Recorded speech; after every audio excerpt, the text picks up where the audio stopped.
pagi saudaraku yang terkasih dimanapun berada pada pagi hari ini. Berharap kita semua dalam keadaan sehat dan baik. Mari memulai aktivitas kita pada pagi hari ini, dan sebelumnya kita mendengarkan firman Tuhan yang terambil dari Lukas pasal 12 ayat 20-21. Demikian firman tertulis. Tetapi firman Allah kepadanya, "Hai engkau orang bodoh, pada malam ini juga jiwamu akan diambil daripadamu, dan apa yang telah kau sediakan, untuk siapakah itu nanti? Demikianlah jadinya dengan orang yang mengumpulkan harta bagi dirinya sendiri, jikalau ia tidak kaya di hadapan Allah." Saudara yang terkasih, Zuz Orman adalah seorang penasihat keuangan, penulis, dan pembawa acara podcast Amerika. Ia adalah pendiri Zuz Orman Financial Group yang didirikan pada tahun 1987. Ia sempat bercerita tentang kisah nyata masa kecilnya. Kala itu toko ayahnya terbakar. Ia ingat ayahnya masuk menerobos amukan si jago merah. Sang ayah berusaha mendapatkan mesin kasir, dan ia berhasil menggendong mesin yang panas dengan tangan yang melepuh keluar dari si jago merah itu. Saudara yang terkasih, kenangan itu telah membentuk pengertian Orman. Uang itu menurut dia sangat berharga. Bahkan ayahnya mengorbankan nyawanya sendiri dengan berlari masuk ke toko yang sedang terbakar, dan sehingga dia mendapatkan luka-luka karena amukan si jago merah. Orman memaknai momen itu dengan menjadikan dirinya orang yang hemat, seorang manajer yang ulet.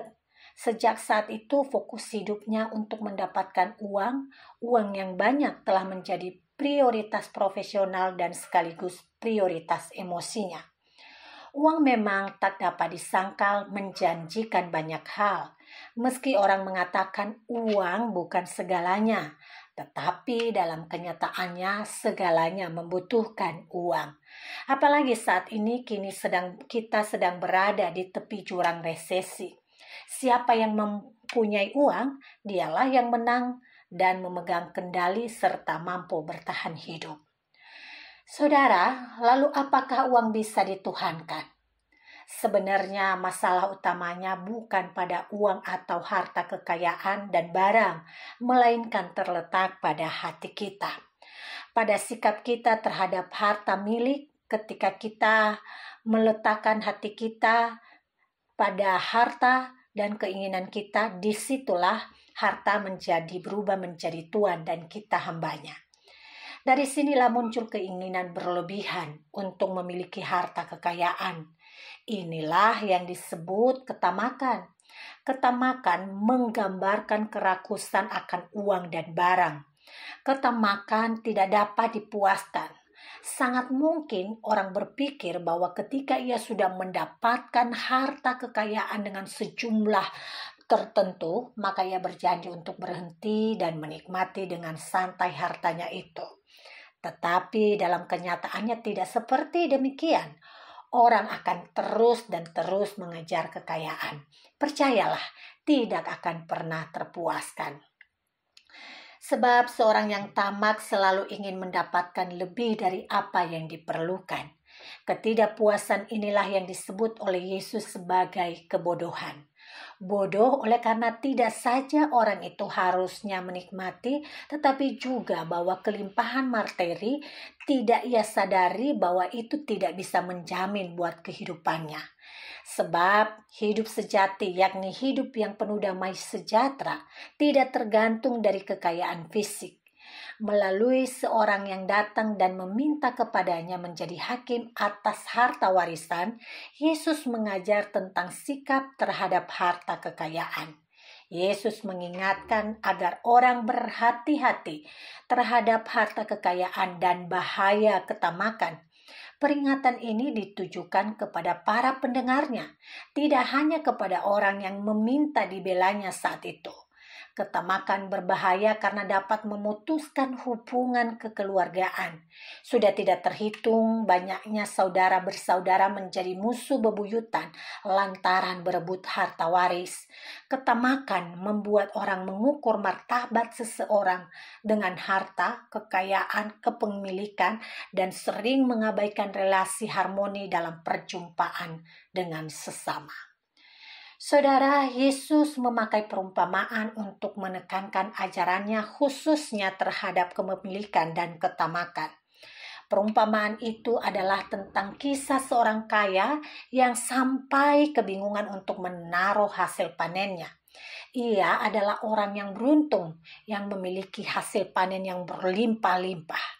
Kini ia merasa lega dan puas. Hidupnya terjamin oleh kekayaan hasil panen itu.